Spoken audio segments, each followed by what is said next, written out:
news on BTN Live this morning that Georgia quarterback Justin Fields is expected to transfer to Ohio State. And actually, Fox's Bruce Feldman is on the line with us to talk more about that because, Bruce, you're reporting this story. And let's just start with, what do you know right now? Well, at least from my reporting, Justin Fields is expected to transfer to Ohio State. He's on campus today, and the plan is that he would begin classes next week. So a couple things to keep in mind here. I mean, obviously, this is a huge get for Ryan Day. A lot of people thought he's the best quarterback prospect to come out of high school in the last 5 years. He had worked out in the offseason a little bit in Atlanta with private quarterback coach Quincy Avery, who had Deshaun Watson, but he also had Dewayne Haskins. So he has a pretty good relationship with Haskins, and I think he has a really good sense, from what I'm told, what it's like at Ohio State, what it's like to play for Ryan Day, and obviously Dwayne Haskins had a huge year this season, so I think that's appealing to Justin Fields. And it's interesting because he's from Georgia and obviously then would be going to Columbus. So I think the first question that, out of what you just talked about in reporting this news, what does this mean then about Dwayne Haskins, who as of right now has not made a decision on whether he'd be staying in Columbus or not? Well, I would be very surprised if Dwayne Haskins decided to come back for another year at Ohio State. From talking to some old NFL personnel people, they think Dwayne Haskins is a top 5 pick.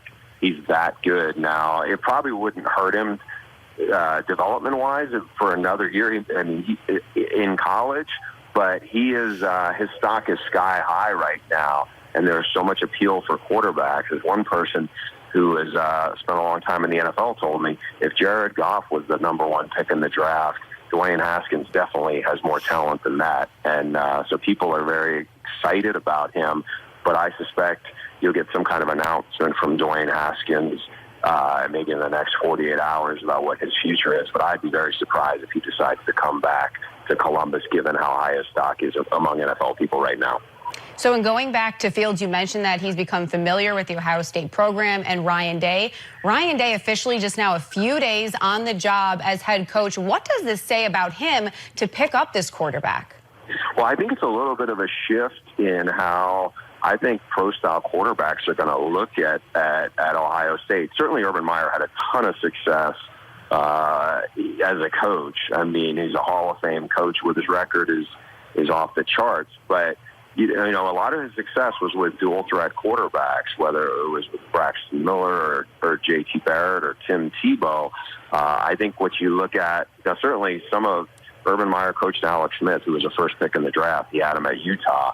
But I think when people see what Ryan Day took with a guy who was unproven, albeit with a great arm, and how he developed Haskins, I think that's going to be a big appeal for a lot of guys going forward. And I think it's more than just, hey, the dual threat guys are going to look in Columbus now.